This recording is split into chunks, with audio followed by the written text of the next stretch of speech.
Assalamualaikum warahmatullahi wabarakatuh. Perkenalkan, nama saya Sofia Fitala dengan NIM 4151910036. Di sini saya akan menjelaskan beberapa materi tentang tugas besar 1, pengantar cloud computing. Cloud computing jika terjemahkan secara revisi atau komunikasi awan, dalam hal ini dimaksud adalah proses komputasi sebuah teknologi yang berbasis internet. Sistem cloud computing kemungkinan penggunaan untuk menyimpan pengelolaan data secara virtual. Penggunaan juga tidak perlu menyiapkan platform ataupun infrastruktur pendukung, melainkan hanya tinggal pengawal platform yang telah disediakan.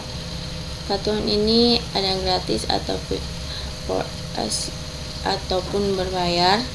Biasanya versi berbayar ini fitur-fitur yang dapat digunakan lebih banyak dan lebih lengkap. Sistem cloud computing kemungkinan proses komputasi menjalankan aplikasi serta penyimpanan dan pengolahan data secara virtual dengan jaringan internet yang terhubung secara pada server. Semua data dan informasi yang dimiliki akan tersimpan dalam satu server, serta dapat diakses kapanpun dan dimanapun asalkan teknologi dengan jaringan internet. Cloud computing mengedepankan kenyamanan dan kemudahan bagi para penggunanya. Hal ini yang berkepentingan adalah penggunaan juga tidak menyimpan suatu stok berupa hard disk internal dengan kapasitas besar untuk menyediakan penyimpanan data-data, karena semua data telah tersimpan dalam cloud yang dapat diisi kapasitasnya sesuai kebutuhan. Sistem cloud ini juga beroperasi secara online sehingga kita mudah untuk mengambil data-datanya.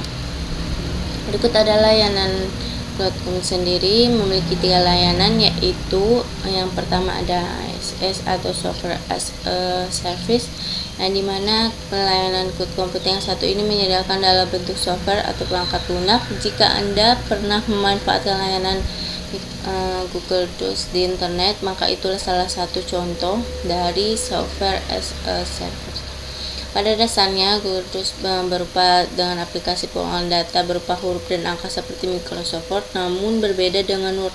Microsoft perlu instalasi karena layanan sendiri menyediakan dalam cloud yang dapat diakses melalui internet. Dari contoh tersebut, Anda bisa mengetahui bahwa dengan user tidak perlu lagi melakukan instalasi atau penyediaan perangkat penyimpanan untuk dapat menyimpan atau menggunakan software. Begitupun Anda tidak perlu merasa khawatir karena kenyamanan data. Seluruh data tersimpan di dalam sebuah sistem khusus, hanya dapat diakses oleh orang yang berwenang. Yang kedua ada platform as a service, di mana pelayanan hadir lewat software itu hadir lewat sebuah platform. Melalui platform ini Anda dapat membuat sebuah aplikasi baru yang telah tersedia berbagai fitur yang membuat aplikasi yang sedang Anda dapat jalan.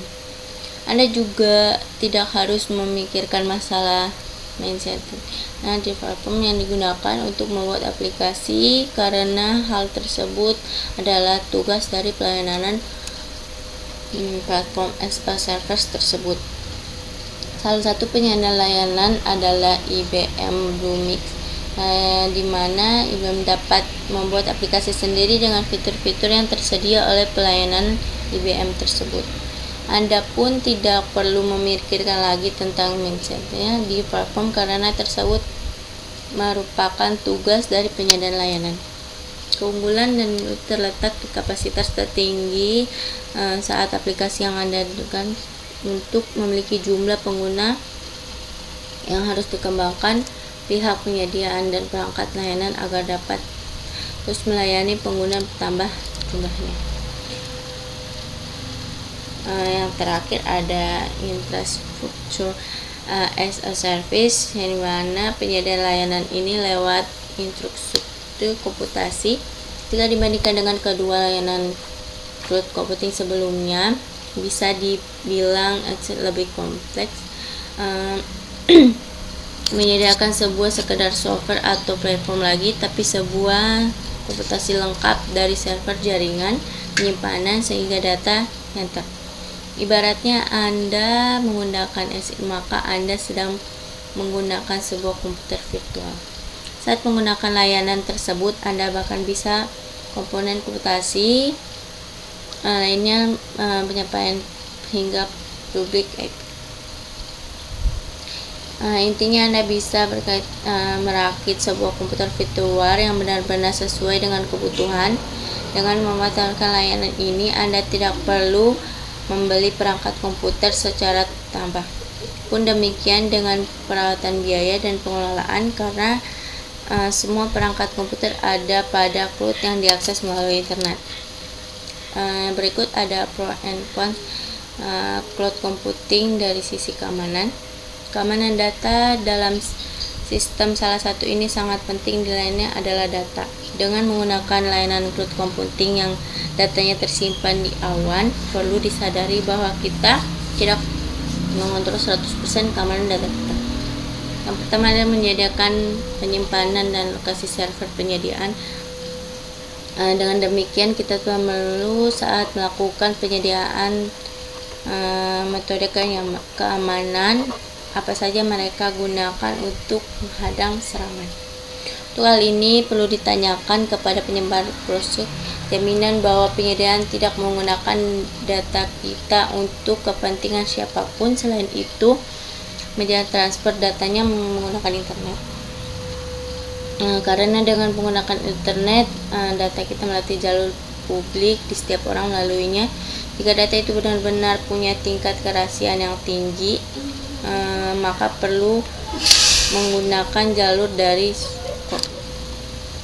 berikut ada security control, yang dimana data kita betul-betul terobsesi. Selanjutnya adalah bagaimana keamanan dari akses terhadap data kita. Bagaimana prosedur setelah orang yang berhak saja bisa diakses dari data kita. Di sini termasuk akses pada pelayanan terhadap data kita. Yang kedua ada compliance, yang dimana diterapkan pada layanan cloud computing, misalnya keamanan data menggunakan ISO 27001 untuk menyediakan layanan pemakaian termasuk trusted pemerintah, sehingga layanan akan mudah penyelesaiannya. Jika server atau layanan backup ternyata layanan buruk, maka pastinya kita mengalami kerugian. Dengan kekurangan lainnya, kemungkinan adalah kekhawatiran terbesar tentang cloud computing, yaitu keamanan dan privasi. Perusahaan mungkin ragu untuk mengambil keuntungan dari sistem cloud computing karena mereka tidak menyimpan informasi perusahaan. Mereka ditempatkan terkunci.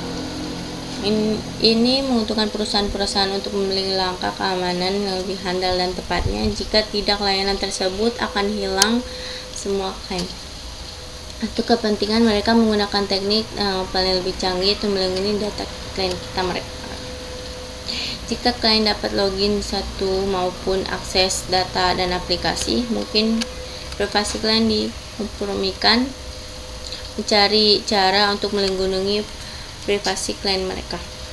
Salah satu cara adalah dengan menggunakan teknik autentikasi seperti nama pengguna atau password, menggunakan format otorasi. Setiap penggunaan hanya dapat mengakses apabila aplikasi digunakan atau pekerjanya. Berikut adalah cara untuk registrasi akun Alibaba Cloud. Yang pertama adalah kita masuk dulu ke websitenya id.alibabacloud.com, mengisikan data-data kita. Langkah kedua yaitu mengisi atau mendaftar, sama saja. Nah, langkah 3 itu verifikasi pengiriman kode melalui email, nomor telepon. Setelah semuanya diisi, akun berhasil kita buat. Selanjutnya kita bisa menambahkan informasi layanan apa kita menggunakan virtual account tersebut. Cukup sekian penjelasan materi dari saya.